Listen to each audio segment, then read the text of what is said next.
दोस्तों, हरियाणा और पंजाब के किसानों ने अब फिर से आंदोलन शुरू कर दिया है। इस आंदोलन को शुरू हुए अब तक 4 दिन हो चुके हैं। हरियाणा के शंभू बॉर्डर पर तो पुलिस ने 7 लेयर की बैरिकेडिंग कर रखी है। कुल मिलाकर पुलिस का भी ये ऐसा इंतजाम है कि वो चाहते हैं कि ये किसान इस बॉर्डर से दूसरी ओर ना आ सके। लेकिन क्या कारण है जो किसान ये फिर से आंदोलन करने को मजबूर है? क्या है किसानों की मांगे और क्यों सरकार इनकी मांगे नहीं मान रही है, और सरकार का किसानों के लिए क्या प्लान है, सब कुछ बताएंगे आपको आज के इस वीडियो में। तो दोस्तों, स्वागत करते हैं एक बार आपका फिर से गोगिलियो के शानदार से एपिसोड पर। दोस्तों, आगे बढ़ने से पहले चैनल को सब्सक्राइब करें और अंत में अगर ये वीडियो आपको समझ में आ जाए तो अपनों को जरूर शेयर कर देना, क्योंकि अपने देश में क्या हो रहा है इसकी जानकारी तो हमें होनी ही चाहिए। दोस्तों, सबसे पहले हम ये जानते हैं कि आखिर ये एमएसपी होता क्या है। इसकी फुल फॉर्म होती है मिनिमम सपोर्ट प्राइस, जिसको कहते हैं एमएसपी। ये नीति किसानों के हित के लिए लागू की गई थी। इसमें सरकार एक न्यूनतम कीमत तय कर किसानों को अदा करती है, जिससे उन्हें बड़े नुकसान से बचाया जा सके। इससे किसानों को यह फायदा होता है कि जब कभी बाजार में उस फसल की कीमत कम हो जाती है तो भी सरकार उन्हें उतनी ही कीमत देगी जितना उस फसल की एमएसपी है। लेकिन इससे पहले हमें यह भी जान लेना चाहिए कि ये एमएसपी सरकार की नीति है, कोई कानून नहीं। और ऐसा होने पर सरकार के पास कुछ और अधिकार आ जाते हैं, यानी कि सरकार एमएसपी की कीमत बढ़ा सकती है, घटा सकती है, और यहां तक कि एमएसपी को पूरी तरह बंद भी कर सकती है। और किसानों को इसी की चिंता है। तो साथियों, किसानों को फायदा देने के लिए साल 1965 में CACP यानी commission for agriculture cost and price ये एमएसपी तय करते हैं, और सरकार की तरफ से अब तक लगभग 23 फसलों पर एमएसपी तय भी की जा चुकी है। किन किन फसलों पर एमएसपी दी जा रही है इसकी जानकारी आप गूगल से जुड़ा सकते हैं। दोस्तों, उससे पहले हम इस पर आते हैं कि किसानों की आखिर मांग क्या है। किसान मांग कर रहे हैं कि एमएसपी वाली 23 फसलों के अलावा जो भी फसलें हैं उन पर भी एमएसपी लागू की जाए, ताकि किसानों को एक फिक्स कीमत तो मिले, इसके अलावा उनको नुकसान होने से बचाया जा सके। इसी बात के लिए भारत की मोदी सरकार ने किसानों को यह आश्वासन दिया है कि आने वाले समय में सभी फसलों की एमएसपी तय की जाएगी।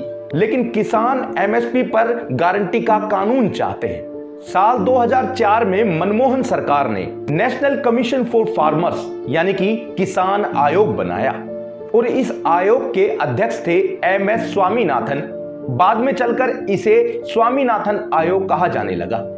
इस आयोग का मकसद ये था कि ये किसानों तक जाएं और किसानों से उनकी समस्याओं का पता लगाएं, और ये भी बताएं कि कैसे सरकार उनकी मदद कर सकती है। इस आयोग ने दिसंबर 2004 से अक्टूबर 2006 के बीच में कुल 5 रिपोर्ट तैयार की। उसमें उन्होंने बताया कि कितनी होनी चाहिए एमएसपी किस फसल की। तब कांग्रेस सरकार ने इस किसान आयोग को राष्ट्रीय किसान नीति में बदल दिया। लेकिन फिर भी भारत की मोदी सरकार ये बार बार कह रही है कि किसानों की आमदनी डबल की जाएगी, सरकार अच्छे बीज उपलब्ध कराएगी। लेकिन इस बीच में सरकार ने ये कभी नहीं कहा कि वो स्वामीनाथन आयोग की सिफारिश को लागू करेंगी।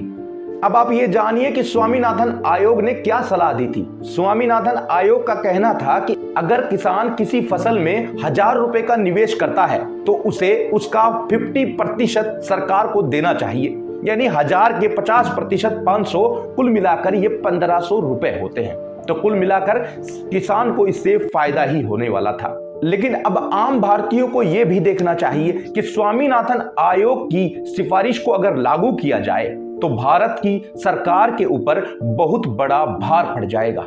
अगर सरकार एमएसपी से नीचे की कीमत में भी फसल खरीदती है तो भी 2 साल में लगभग 6 लाख करोड़ रुपए का भार सरकार पर आता है, जिससे देश के बजट को बहुत बड़ा झटका लगेगा।